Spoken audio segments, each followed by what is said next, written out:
درود و سلام نبی اکرم نور مجسم شفیع معظم احمد مجتبی جناب حضرت محمد مصطفیٰ صلی اللہ تعالی علیہ وسلم کی ذات والا صفات کے لیے حمد و صلات کے بعد اللہ کریم نے قرآن مجید فرقان حمید کے دوسرے پارے کے اندر ارشاد فرمایا کہ والذین آمنوا اشد حبا للہ، فرمایا وہ لوگ جو ایمان لائے وہ اپنے رب سے شدید محبت کرتے ہیں،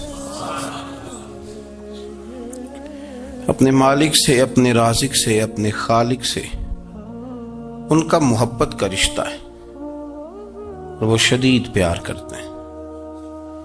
دوسری جانب نبی پاک صلی اللہ تعالی علیہ وسلم نے فرمایا، بخاری مسلم میں معروف اور مشہور اور امت کی جان ہے وہ حدیث کہ سرکار نے فرمایا کہ تم میں سے کوئی اس وقت تک مومن ہی نہیں ہو سکتا جب تک اپنی ہر چیز سے بڑھ کر مجھ سے پیار نہ کرے۔ اللہ سے بھی محبت کرنی ہے اور اللہ کے رسول سے بھی محبت کرنی۔ محبت اسلام جو ہے یہ محبت کا دین ہے، محبت جو ہوتی ہے یہ پورے عالم کو فتح کر دیتی ہے، محبت فاتح عالم ہوتی ہے۔ نفرت سے آپ کوئی کامیابی حاصل نہیں کر سکتے۔ محبت ایک ایسی چیز کا نام ہے جو آپ کو دنیا اور آخرت کی تمام کامیابیاں دے دیتی ہے۔ مومن جو ہوتا ہے نا، مومن اس کا خمیر ہی محبت سے بنایا گیا ہے۔ مشکات میں حدیث ہے، نبی پاک علیہ السلام نے فرمایا قال المؤمن معلف، فرمایا یہ جو مومن ہوتا ہے نا یہ محبت والا ہوتا ہے۔ اور حضور فرمانے لگے اس بندے میں کوئی خیر ہی نہیں، اس میں کوئی بھلائی ہی نہیں جو نہ محبت کرے اور نہ اس سے محبت کی جائے۔ مومن محبت والا ہوتا ہے، الفت والا ہوتا ہے، پیار والا ہوتا ہے، پریم والا ہوتا ہے۔ وہ بندے میں بھلائی نہیں جو نہ پیار کرے اور نہ کوئی اس سے پیار کیا جائے۔ محبت کا فروغ حسن ہے دین کا۔ آپ دیکھیں نا، نبی پاک صلی اللہ علیہ وسلم نے صحابہ کے بارے میں فرمایا کہ میرے صحابہ سے اس لیے محبت کرو کہ یہ میرے صحابہ ہیں۔ اہل بیت نبوت کا معاملہ آیا تو نبی پاک صلی اللہ تعالی علیہ وسلم نے اپنے اہل بیت نبوت کو چادر کے نیچے چھپا کے اور پھر ہاتھ اٹھا کے کہا، اے اللہ یہ میرے اہل بیت ہیں، میں ان سے محبت کرتا ہوں، تو بھی ان سے محبت فرمانا۔ آپ ذرا غور کریں کہ یہ محبت کہاں کہاں پہنچتی ہے، اللہ سے، اللہ کے رسول سے، حضور کے صحابہ سے، بات اہل بیت تک آئی تو کہا، ہے اللہ میں ان سے محبت کرتا ہوں، تو بھی ان سے محبت فرما، اور میرے مالک جو جو ان سے محبت کرے تو ان سب سے بھی محبت فرما۔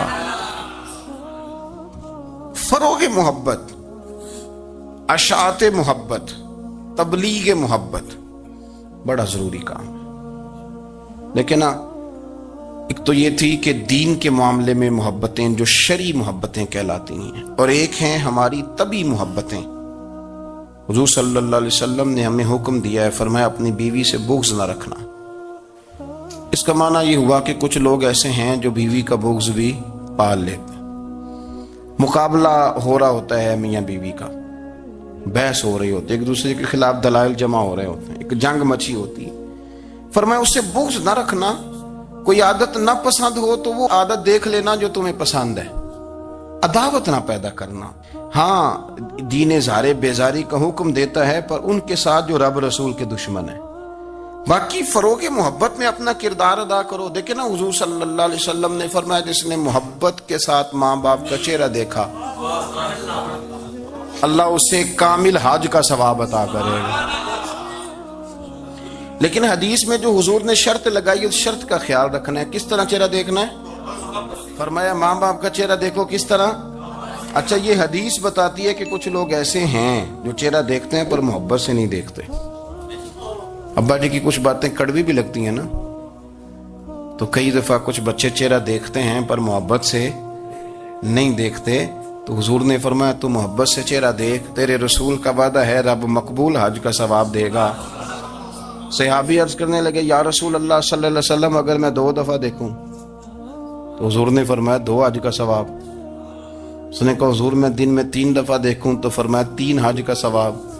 اس نے چوتھی بار کی بات کی تو حضرت ابو ہریرہ فرماتے ہیں حضور نے فرمایا تو جو پوچھتا رہے گا اور میں بتاتا رہوں گا تو بات ختم نہ کریں۔ حضور حکم کریں، فرمایا تو 100 دفعہ دیکھ، اللہ 100 حج کا ثواب عطا کر۔ بات کو ختم کرتے ہیں۔ تو جتنی دفعہ دیکھ اللہ تجھے اتنے حج کا، شرط یہ ہے کہ ذرا پیار سے دیکھ، ذرا محبت سے دیکھ۔ نفسیات کا ڈاکٹر بوڑھوں کو نیند کی دوائی کیوں دیتا ہے؟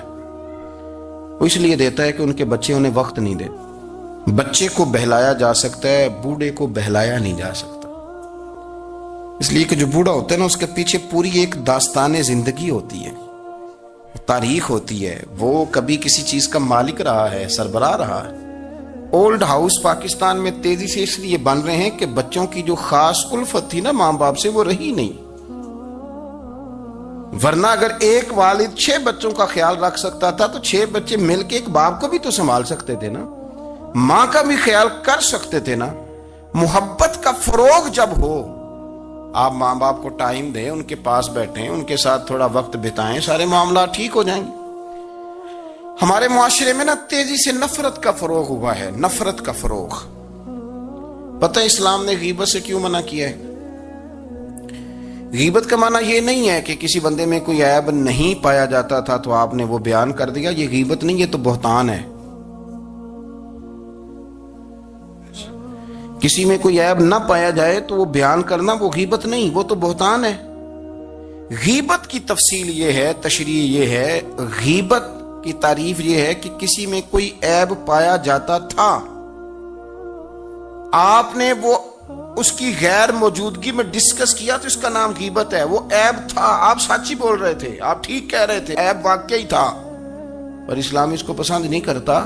اسلام کہتا ہے کہ اگر تو سمجھتا تھا یہ عیب ہے تو جا کے اس کی تبلیغ کر، اس کو بتا، اس کو کہہ میاں یہ غلطی چھوڑ دے، تو نے ڈسکس کیوں کیا؟ آپ کسی شخص کے پاس بیٹھیں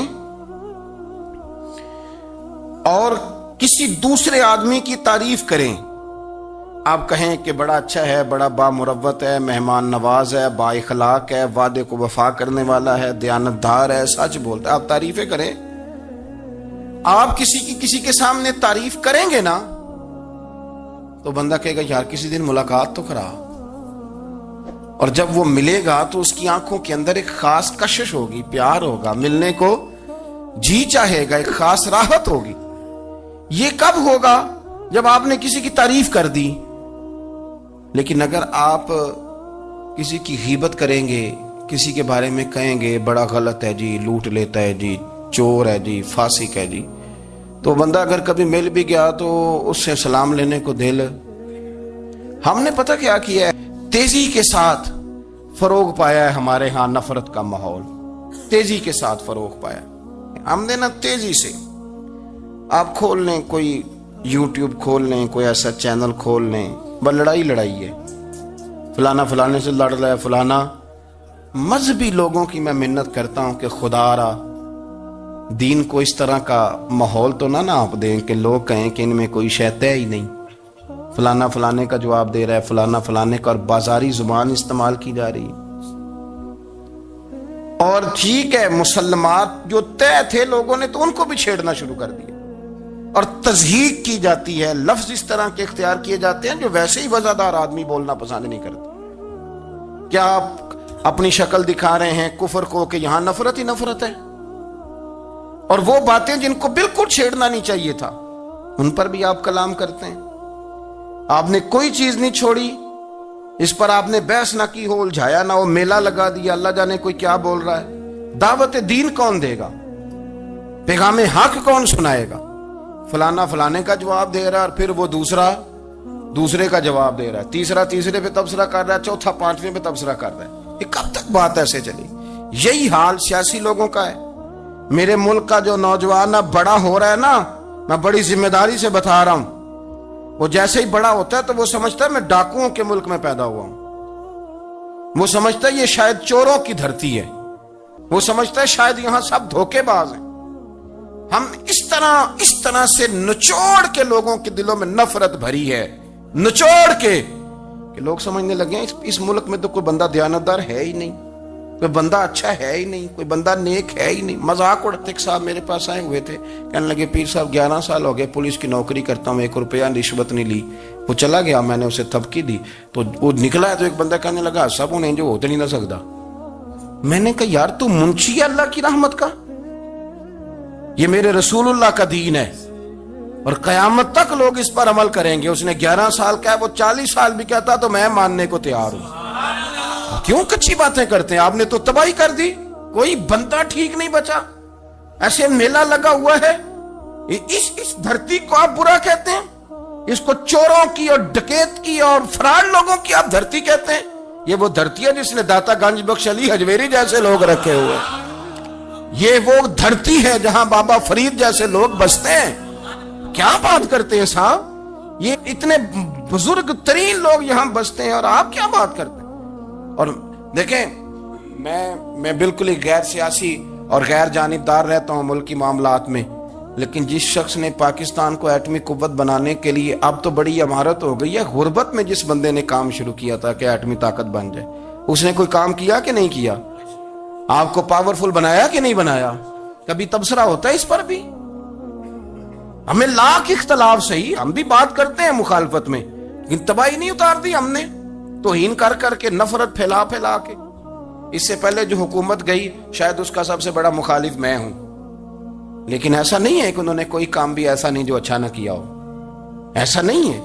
میں ملک بھر میں سفر کرتا رہتا ہوں, میں دیکھتا ہوں بہت ساری جگہیں ایسی ہیں, بہت سارے دیہات ایسے ہیں جس میں بڑے بڑے شاندار روڈ بنائے گئے, کام کیا گیا. ان کی 99 خامیاں اپنی جگہ پر, خوبی کا بھی تو ذکر کریں. یہی حال اس گورنمنٹ کا ہو رہا ہے. لاٹھ لے کے لوگ ہیں, یہ بھی گندا وہ بھی گندا. آپ کس طرح کی بات کر رہے ہیں؟ آپ نے تو ملک کو یہ نام دے دیا ہے کہ یہاں کوئی اچھا انسان بستا ہی نہیں. مولوی ہیں تو سارے برے ہیں, پیر ہیں تو سارے برے ہیں. کیا بات کرتے ہیں صاحب؟ یہ میرے رسول اللہ کی قوم ہے, یہ نبی پاک کی امت ہے, اور حضور نے فرمایا میری امت کبھی گمراہی پر جمع نہیں ہوگی. یہ نہیں ہو سکتا سارے لوگ ہی غلط ہو جائیں. لیکن ہم نے تباہی اتار دی. جس کے ہاتھ میں سپیکر آتا ہے وہ سب کی پگڑیاں اچھالنا ضروری سمجھتا ہے. جس کے ہاتھ میں قلم آتا ہے وہ کہتا ہے چونکہ میں لکھ رہا ہوں تو میں اکیلا ٹھیک ہوں, باقی سارے غلط ہیں. محبت کو فروغ دیں, پیار کریں, اخوت کا رنگ دیکھیں. حاتم طائی کی بیٹی مجرم بن کے آئی تھی, مجرم بن کے, کلمہ نہیں پڑھتی تھی, اور اس کو سامنے کھڑے کر کے میرے نبی پاک نے فرمایا تیرا باپ کلمہ نہیں پڑھتا تھا پر اس میں عادتیں اچھی پائی جاتی تھی, اس کی صفات ٹھیک تھیں. یعنی حضور تعریف کر رہے ہیں, نبی پاک تعریف, اور ہماری زبان گونگ ہو جاتی ہے تعریف کی دفعہ. ہم تو جو میری بات مان گیا وہ بندہ ٹھیک ہے, اور جس نے میری بات نہیں مانی وہ بندہ درست, یہ گونگ ہو جاتا ہے ہمارا مزاج. اپنی زندگی میں اچھے الفاظ ادا کریں اولیاء اللہ کے بارے میں, ان لوگوں کے بارے میں جو مسلمہ بزرگ ہیں, ہمارے امت کے مسلمہ بزرگ ہیں, ان کے بارے میں ہم ایسی کمزور باتیں کرتے ہیں جن کا سرے سے کوئی وجود نہیں, سرے سے کوئی داستان نہیں ان لوگوں کی. تو یاد رکھے میرے عزیز, میرے رسول کریم صلی اللہ تعالی علیہ وآلہ وسلم نے جو ہمیں دین دیا وہ محبت والا دین ہے, وہ پیار والا دین ہے, وہ اخوت والا دین ہے. اس میں پیار کریں گے, پیار آگے لے کے جائیں گے, پیار کو فروغ دیں گے. سنیں حدیث میرے نبی پاک علیہ السلام نے فرمایا قیامت کے دن رب کریم فرمائے گا کہاں ہیں وہ لوگ. منادی اعلان کرے گا میدان محشر میں, کوئی آدمی اعلان کر وہ کہاں ہیں لوگ, اور تو کس کو ڈھونڈ رہا ہے؟ فرمایا مجھے رب نے بھیجا ہے کہ وہ بندے ڈھونڈ کے لاؤ جو دنیا میں میری رضا کے لیے ایک دوسرے سے محبت کیا کرتے. وہ بندے ڈھونڈ کے لاؤ. بندے ڈھونڈے جائیں گے. یا رسول اللہ رب ان کا کیا کرے گا؟ تو نبی کریم صلی اللہ علیہ وسلم فرمانے لگے رب فرمائے گا تم دنیا میں میری رضا کے لیے ایک دوسرے سے پیار کرتے تھے, آج میرے عرش کے سائے کے علاوہ سایہ کوئی نہیں, آج میں تمہیں اپنے عرش کے سائے میں جگہ عطا کروں گا. میری رضا کے لیے پیار کیا تم نے, میری رضا کے لیے محبت. خدا را تھوڑا تھوڑا لوگوں سے پیار شروع کریں. آپ یقین کریں وہ پولیس والے سے آپ کہیں نا کہ تو اپنا رویہ ٹھیک کر, تو کہتے تو انہوں پتہ نہیں بندے کس طرح دا ساڑھنا سلوک کرتے ہیں. وہ بھی مطمئن ہے. وہ کہتا ہے اگر میں گالی گلوچ کر رہا ہوں تو میں ٹھیک کر رہا ہوں. وہ کہتا ہے یہ لوگ لائے کیس ہیں. آپ دیکھ لیں, آپ سمجھ لیں چیزوں کو. میں نے ڈاکٹر صاحب سے کہا کہ تھوڑی سی آپ لوگوں سے شفقت کریں, غریب لوگ آتے ہیں تو کہتے ہیں مفت دوائی دیں تو یہ بیچ دیتے ہیں جا کے. ہر شخص نے ایک دوسرے کے خلاف کہانی بنا لی, نفرت کے لیے کوئی نہ کوئی پلان کر لیا, ہمیں باتیں مل گئیں, ہم نے داستان سرائی کر لی, ہم نے اپنے ذہن کو اکٹھا کر لیا. مجھے بتلاؤ نا یار, اگر رسول کریم صلی اللہ علیہ وسلم اور باقی انبیاء بھی قوموں کے بارے میں یہ سوچتے کہ یہ بڑے ظالم ہیں, یہ بڑے چور ہیں, یہ بڑے ڈکیت ہیں, یہ بڑے قاسم ہیں, یہ کافر ہیں, منافق ہیں, تو بھلا ہو سکتا تھا, لوگوں کا فائدہ ہو سکتا تھا. وہ لوگ بڑے بڑے سخت گیر تھے, پر محبوب نے فرمایا وہ جو کریں گے وہ ان کا انداز ہے, اور ہم جو کریں گے وہ ہمارے رب نے ہمارے ذمے لگا کے بھیجا. اپنی زندگی میں تلاش کریں اور پیار کریں اور اچھے لفظوں سے لوگوں کو یاد کریں اور خوبصورت لہجہ اختیار کریں اور ٹھنڈی اور اچھی باتیں کرنے کی کوشش کریں, اللہ کی رضا کے لیے, اللہ کی رضا کے لیے, اللہ کے بندوں سے پیار. یارو دیکھو, عورت ہو طوائف, زندگی ساری بیت جائے گناہوں میں, لیکن میرے نبی پاک فرماتے ہیں وہ رب کی رضا کے لیے کتے سے بھی پیار کر لے تو رب اسے جنت عطا کر دیتا ہے. تو کتے کو پانی پلا گئی, پر پلا گئی نا اللہ کی رضا کے لیے, اسے کوئی فائدہ تو نہیں تھا نا, وہ اللہ کی رضا کے لیے پلا گئی. تو رب کریم نے اس کے سارے گناہوں کو, کسی سے پیار تو کرے, خدا را کسی سے پیار تو کرے. اس سال میرے گاؤں کے میلے کی بھیڑ میں جو گم ہوا وہ ایک بھکارن کا لال تھا. اس غریب کو تلاش تھی متاع خلوص کی, اور مخلوق چپ رہی کہ یہ مشکل سوال تھا. یار کوئی شخص ایسا بچا ہی نہیں جس سے لوگ امید کریں, توقع کریں کہ مجھے یہ اپنا کندھا دے گا, میں سر رکھ کے رو لوں گا. کوئی ایک ایسا شخص ملا ہی نہیں جس کے بارے میں لوگ کہیں کہ بڑا مخلص ہے. یار اتنی بڑی میرے محبوب کی امت, ہر حکومت غلط, ہر شخص غلط, ہر بندہ برا, ہر جماعت بری. اللہ کی رضا کے لیے کچھ لوگوں کے لیے فروغ محبت کا بھی فریضہ سر انجام دیں. کیسے لوگوں کو یہ بات سمجھائی جائے؟ حضرت ابو ادریس خولانی رضی اللہ تعالیٰ عنہ تابعی ہیں. حافظ منذری نے الترغیب و ترہیب میں لکھا ہے, فرماتے ہیں کہ حضرت ابو ادریس خولانی کہ میں دمشق کی جامع مسجد میں گیا تو میں نے ایک چمکدار چہرے والا, سیاہ داڑھی والا, چمکتے دانتوں والا خوبصورت نوجوان نبی پاک کی حدیثیں بیان کرتا دیکھا. اس کے چاروں جانب حضور کے غلام بیٹھے تھے.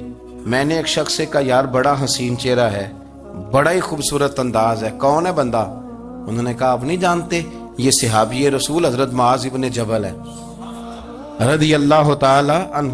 حضرت معاذ ابن جبل کا انتقال بھی کوئی 40 سال کی عمر سے پہلے ہو گیا تھا, لیکن ان پر حضور کا اعتماد اتنا تھا کہ حضور نے اپنی حیات ظاہرہ میں گورنر بنایا انہیں. صوبے چمکدار دانت, حدیثیں بیان کر رہے ہیں. حضرت ابو ادریس خولانی رضی اللہ تعالیٰ عنہ کہتے ہیں رش بڑا تھا. میرے دل میں خواہش ہوئی کہ آج تو لوگ زیادہ ہیں, کل آؤں گا, ملاقات کروں گا. کہتے ہیں اگلے دن میں اپنی طرف سے سب سے پہلے گیا, پر حضرت معاذ ابن جبل تو مجھ سے پہلے مسجد میں موجود تھے اور وہ نفل پڑھ رہے تھے, اللہ اللہ کر رہے تھے. تو میں نے ان کے ساتھ سلام لی. فرمانے لگے کیسے آئے ہو؟ تو میں نے کہا حضور کل آپ کو دیکھا ہے, آپ کی باتیں سنی ہیں, تو گویا آپ کا تو چہرہ ساری رات میری آنکھوں کے سامنے رہا, تو میں تو سویرے زیارت کی غرض سے حاضر ہوا ہوں.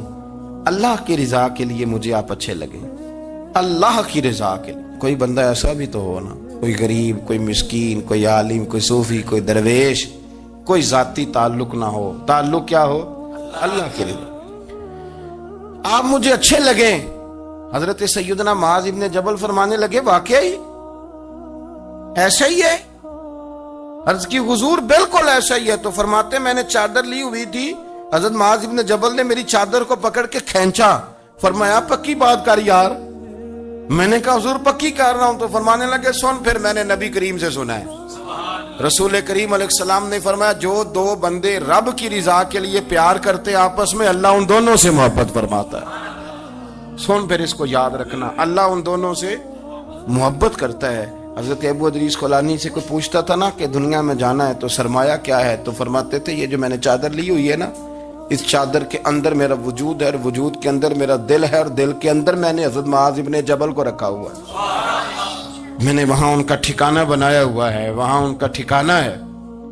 یہ دور ہی نکتہ چی ہے، کہیں چھپ کے بیٹھ جا، اور جس دل میں تو مکی ہے وہیں چھپ کے بیٹھ جا۔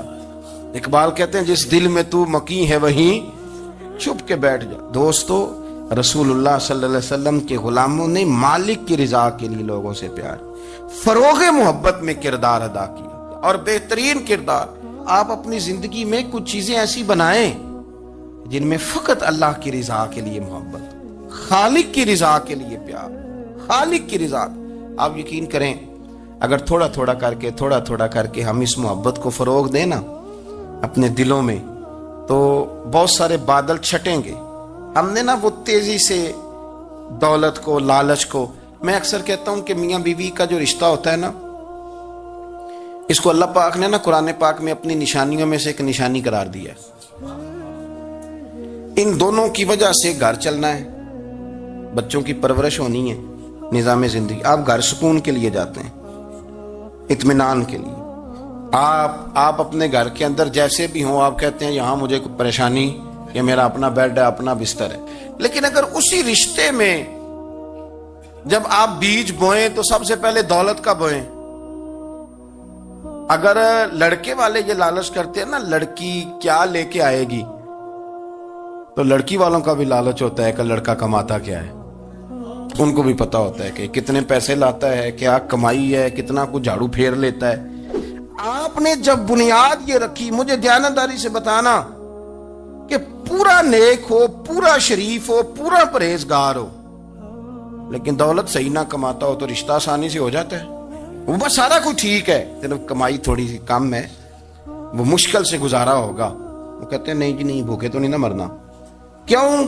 ہم نے اس کے اندر جب دولت کو شامل کر لیا، آ گئی دولت، تب جس رشتے کی بنیادی دولت پہ ہوگی وہاں آپ وفا تلاش کریں گے، وہاں آپ خلوص تلاش کریں گے، وہاں ہم للہیت تلاش کریں گے۔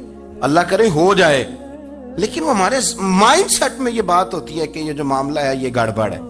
اگر رضا الہی مقصود ہو، اگر اللہ کی رضا مقصود ہو، حضرت فاطمہ بنت قیس ایک صحابیاں تھیں، انہیں طلاق ہو گئی، ان کے لیے دو رشتے آئے، ایک حضرت عبد الرحمن ابن عوف کا مالدار ترین آدمی تھے، اور ایک حضور کے غلام تھے، وہ بڑے غریب تھے، مسکین تھے۔ ان کے والدین کی خواہش تھی کہ عبد الرحمن ابن عوف سے شادی ہو جائے، وہ بھی تو بڑے نیک ہیں، پارسا ہیں، عشرہ مبشرہ ہیں۔ حضرت فاطمہ بنت قیس نے کسی بندے کی ڈیوٹی لگائی، کہنے لگی پتہ کرو نبی پاک کی رضا کیا ہے، حضور کی رضا کدھر ہے؟ تو پتہ چلا حضور کی خواہش غریب کی طرف ہے۔ تو وہ خاتون اپنے ماں باپ کو کہنے لگی میرا نا اس غریب سے رشتہ کرا دو۔ انہوں نے کہا پتر، بیٹیوں کے بارے میں ماں باپ بڑے احساس ہوتے ہیں، ہم چاہتے ہیں کہ عبد الرحمن ابن عوف مالدار ہے تو وہ بھی تو نیک ہے نا، حضور نے دنیا میں جنت کی بشارت دی، اور ان کا بڑا اعزاز ہے، حضور نے ان کے پیچھے نماز پڑھی، بڑا مرتبہ بڑا مقام والا صحابی ہے، وہ تو غریب آدمی ہے، اور پھر حضور نے حکم تو نہیں نہ دیا، خواہش کا اظہار کیا ہے۔ اس بی بی کے جملے بڑے شاندار ہیں، کہنے لگی آپ مجھے اللہ کی رضا کے لیے نا میرے نبی کے حوالے کر دیں، مجھے امید ہے اللہ رسول مجھے کبھی ضائع نہیں فرمائیں گے، مجھے حوالے کریں رسول کائنات۔ چھوڑیں کو ضروری ہے دنیا داری ہر طرف دیکھنا، کہیں کوئی کام ایسا بھی تو ہو نا جو محبت کے زور پہ ہو، جو محبت کے لیے ہو۔ کوئی ہمارے پاس بڑے سارے لوگ آتے ہیں اور ہم اس قابل بھی نہیں جتنے لوگ آ جاتے ہیں، میں صحیح کہہ رہا ہوں، بالکل کوئی حیثیت نہیں، 1% بھی۔ جب پلٹ کے دیکھتے ہیں تو شرم آتی ہے کہ یار اتنی دور سے بندہ چل کے آ گیا، اس کو کیسے سمجھائیں، کس طرح کر کے۔ تو ایک آدھ دن پہلے ایک بزرگ آ گئے، اور وہ اچھے صاف ستھرا ان کا مزاج تھا، بڑے شاندار، تو میں زیارت کے لیے ہوں، تو میں نے کہا زیارت شیارت والا تو کھاتا کوئی نہیں، چلو آپ آ گئے ہیں تو کوئی حکم کریں۔ تو کہنے لگے کوئی حکم نہیں، میں اللہ کی رضا کے لیے آیا ہوں۔ یہ کوئی تقریر نہیں تھی، یہ خطبہ نہیں تھا، نہ ان کے سامنے سپیکر تھا، نہ وہ شور کر رہے تھے، نہ وہ نعرے لگوا رہے تھے، نہ وہ ہاتھوں پہ ہاتھ مار رہے تھے۔ اور اس بندے نے کہا اللہ کی رضا کے لیے آیا ہوں، تو وہ بھی رو پڑے تو میں بھی رو پڑا، ختم ہو گئی بات۔ اب بات کو سمجھیں، یہ اتنا تگڑا رشتہ ہے نا یار۔ کسی رشتے کے بیچ برادری ہوتی ہے، کسی رشتے کے بیچ خاندان ہوتا ہے، کسی رشتے کے بیچ قبیلہ ہوتا ہے، کسی رشتے کے بیچ رنگ نسل ہوتی۔ وہ کتنا تگڑا رشتہ ہے کہ دو بندوں کا رشتہ ہو، ایک بیچ میں خدا ہو، دوسرے محمد مصطفیٰ ہو۔ آپ کتنا اسے مضبوط رشتہ سمجھیں گے جس کے بیچ اللہ رسول ہو۔ اتنا تگڑا رشتہ، اتنا مضبوط تعلق، اتنی وسعت اس کے اندر۔ حضرت داؤد علیہ السلام کے زمانہ مبارکہ میں جب کچھ لوگ کفر کے خلاف جہاد کرنے نکلے تھے تو انہوں نے دعا فرمائی تھی۔ دعا کے الفاظ بڑے خوبصورت ہیں، قرآن مجید کا تو حرف حرف ہی بڑا پیارا ہے اور لفظ لفظ ہی بڑا حسین ہے۔ کہا ربنا افرغ علینا صبرا، اے اللہ ہم پر صبر انڈیل دے، اللہ ہم پر صبر انڈیل دے، ہمارے اوپر صبر بھیج دے، ڈال دے ہمارے اوپر صبر۔ وثبت اقدامنا، اور ہمارے پیر جما دے۔ فانصرنا علی القوم الکافرین، اور کافروں کے مقابلے میں ہماری مدد فرما، کافروں کی قوم پر ہماری مدد فرما۔ اے اللہ ہم پر صبر انڈیل دے اور ہمارے پیروں کو استقامت عطا کر دے۔ جہاد زندگانی میں جب انسان نے سفر کرنا ہے نا، تو اگر وہ کمزور پڑے گا تو سفر نہیں کر سکے گا، گھبرا جائے گا تو سفر نہیں کر سکے گا۔ کیا کہا تھا اقبال نے؟ تندی باد مخالف سے نہ گھبرا اے عقاب، یہ تو چلتی ہے تجھے، یہ تو چلتی ہے تجھے اونچا اڑانے کے لیے، اونچا اڑانے کے۔ میں نے سنا ہے، مجھے پکا نہیں پتا، میں نے سنا ہے کہ ہوا تیز ہو تو جہاز کی سپیڈ لوگ بڑھا دیتے ہیں۔ مخالف سمت اگر ہوا تیز ہو تو جہاز کی سپیڈ، یعنی وہ اگر تیز چل رہی ہے تو ادھر سے بھی تیز چلے گی تو اس کا سینہ ذرا جلدی چیرا جائے گا اور آگے بڑھے گی۔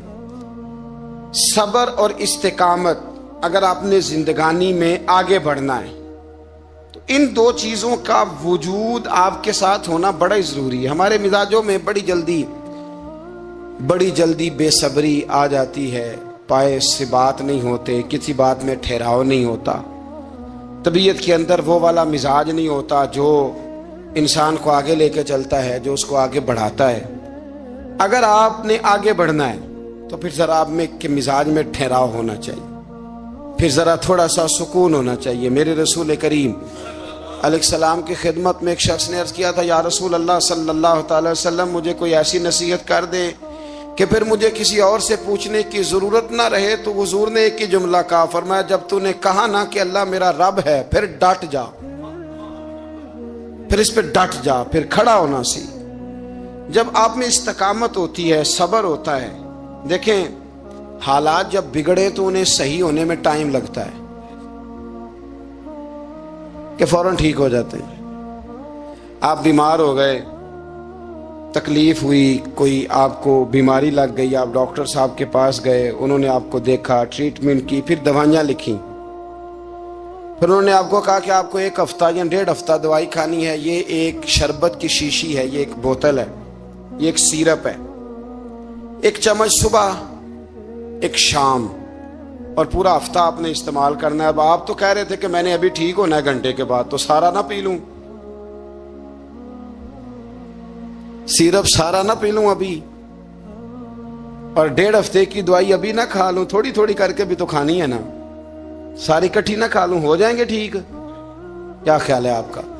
نہیں ہوں گے۔ کیوں؟ اس لیے کہ جس ترتیب سے ڈاکٹر نے آپ کو بتلایا ہے، آپ کا وجود اسی ترتیب سے اسے قبول کرے گا، آپ کا جو وہ مرض ہے وہ اسی ترتیب سے بہتر ہوگا جس ترتیب سے ڈاکٹر نے، طبیب نے، حکیم نے آپ کو بتلایا ہے، اسی مرتب ترتیب سے آپ نے اس کو دوا کو استعمال کرنا ہے، تو اسی ترتیب سے وہ سارے معاملات ٹھیک ہوں گے۔ اب آپ کا تو منشا تھا کہ میں نے سویرے فوراً اٹھنا ہے اور میں نے دوا کھانی ہے تو میں نے فٹافٹ ٹھیک ہو جانا ہے، تو بھئی یہ آپ کی منشا تو ہے، لیکن حکمت کا تقاضا یہ نہیں ہے۔ حکمت کا تقاضا یہ ہے کہ آپ کو 1 گولی کھانی ہے، 1 چمچ سیرپ کا پینا ہے، آپ کو مناسب پرہیز کرنا ہے، اس کے بعد جا کے آپ کی طبیعت ٹھیک ہوگی۔ لیکن اگر آپ کا یہ پروگرام بن گیا ہے کہ نہیں میں نے تو شام کو ہی ٹھیک ہونا ہے، تو یہ ممکن نہیں ہے۔ اس کے لیے آپ کو ذہنی طور پر تیار ہونا چاہیے، آپ کو سمجھنا چاہیے کہ بہت ساری چیزیں ایسی ہوتی ہیں جنہیں وقت دینا پڑتا ہے، بہت سارے حالات ایسے ہوتے ہیں جنہیں ٹائم دینا پڑتا ہے، وہ اپنے وقت پر جا کے چیزیں درست ہو جاتی ہیں۔ لیکن ہم چاہتے ہیں کہ ہم ابھی کریں، سویرے کریں، شام کریں. وہ کئی دفعہ صحیح کرنے کی بجائے ماحول کو ہم خراب کر لیتے ہیں. انہیں وقت دیں، انہیں ٹائم دیں، انہیں موقع دیں. میرے رسول کریم صلی اللہ تعالی علیہ وآلہ وسلم ہجرت سے چند دن پہلے نا خانہ کعبہ کو اندر سے دیکھنے کا دل کیا میرے نبی پاک کا. کیا مجھے مکہ چھوڑ کے مدینہ طیبہ جانا ہے تو میں ذرا کعبہ معظمہ کے اندر سے زیارت کر لوں. عثمان بن طلحہ ایک شخص تھا جو کلید بردار تھا، جس کے پاس خانہ کعبہ کی چابی ہوتی تھی. حضور صلی اللہ تعالی علیہ وسلم نے اس سے کہا کہ بھائی چابی ذرا دے دو، میں خانہ کعبہ کے اندر سے زیارت کرنا چاہتا ہوں. کہنے لگا کوئی اور ہوتا تو میں دے دیتا، آپ کو نہیں دوں گا. معاذ اللہ ثم معاذ اللہ. میرے رسول پاک کی بات نہ ستارے بھی مانتے ہیں، چاند بھی مانتا ہے، سورج بھی مانتا ہے. حضور اگر سورج کو کہنا واپس آ، حضرت علی نے نماز پڑھنی ہے تو وہ آ جاتا ہے. اور اگر حضور فرما دیں چاند کو 2 ٹکڑے ہو جا تو وہ 2 ٹکڑے ہو جاتا ہے. سورج بھی بات مانتا ہے، چاند بھی بات مانتا ہے. یہ سارے میرے رسول کریم علیہ السلام کے غلام ہیں. جہاں جہاں تک رب کریم کی خدائی ہے وہاں میرے حبیب کی مصطفائی ہے. حضور وہیں چاہتے نا وہیں چاہتے. تو حضرت عمر اگر حکم دیں تو زمین تیل واپس کرتی ہے، تو حضور حکم دیتے تو وہ کافر اندر دھنسا لیتی زمین. سارا کام اسی وقت ہو جاتا. لیکن حضور نے کیا فرمایا؟ جب عثمان بن طلحہ نے کہا نا کہ آپ کو چابی نہیں ملے گی، اللہ کے رسول نے فرمایا عثمان ایک وقت آئے گا جب یہ چابی تجھ سے میں لوں گا، اور جس کو میرا دل کرے گا میں اسے دوں گا. ایک وقت آئے گا کہ یہ میں تجھ سے لوں گا، اور پھر جس کو میرا دل چاہے گا میں اس کو وہ چابی دوں گا. میرے نبی کریم رؤوف الرحیم سید عالم صلی اللہ علیہ وسلم نے وقت دیا. کتنا وقت لگا؟ 2 دن، 4 دن، 5 دن، 10 سال لگ گئے.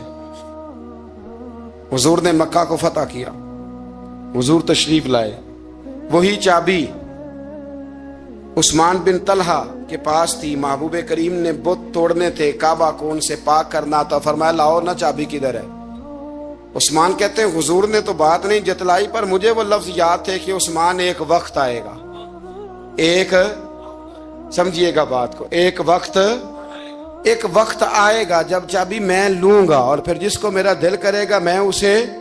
پھر وقت آ گیا، پھر حضور نے چابی لے لی، پھر نبی پاک نے بت توڑے. اور قربان جاؤں مدینے والے محبوب کے طریقے پر فدا ہو جائیں حضور علیہ الصلوۃ والسلام کے کمال درگزر پر. جب حضور فارغ ہوئے نا بیت اللہ کو صاف کر کے، تو فرمایا کدھر ہے ابھی عثمان بن طلحہ؟ وہ آئے تو حضور فرمانے لگے یہ چابی پہلے تیری خاندانی وراثت تھی، پھر میں نے اپنے وعدے کے مطابق لے لی، اب میں تمہیں واپس کر رہا ہوں. اب یہ چابی میں تمہیں واپس کر رہا ہوں، میں یہ چابی میں تمہیں دے رہا ہوں.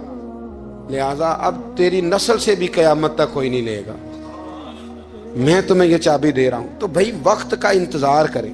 اور عثمان بن طلحہ کہتے ہیں میں نے حضور کا یہ کمال کرم دیکھا تو میں کلمہ ہی پڑھ گیا، میں مسلمان ہی ہو گیا. وقت کو دیکھیں، وقت کا انتظار کریں، آنے والا ٹائم دیکھیں. ہم نا ٹائم نہیں دیتے، ہمیں جلدی بڑی ہے.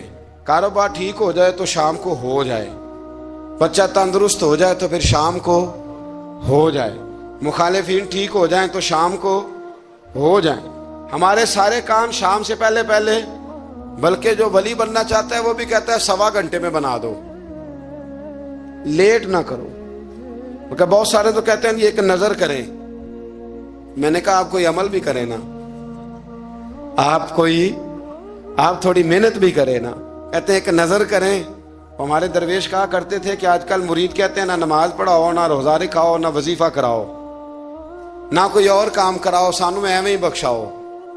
تو بھئی اللہ نے خود 5 نمازیں فرض کی ہیں، رمضان کے روزے فرض کیے ہیں، زکوٰۃ فرض. تو جب اللہ نے ذمہ داریاں لگائی ہیں تو پھر کون ہے جو بغیر ذمہ داریوں کے آگے جائے؟ تو اپنی زندگی میں چیزوں کو سمجھے، غور کریں. وقت آپ کو دینا ہے، اور جب آپ وقت دیتے ہیں تو بہت سارے معاملات ٹھیک ہو جاتے ہیں. حضرت عمار بن یاسر بڑا شروع میں کلمہ پڑھا. ان لوگوں نے بڑی تکلیفیں اٹھائیں جنہوں نے آغاز اسلام میں کلمہ پڑھا. حالات اور طرح کے.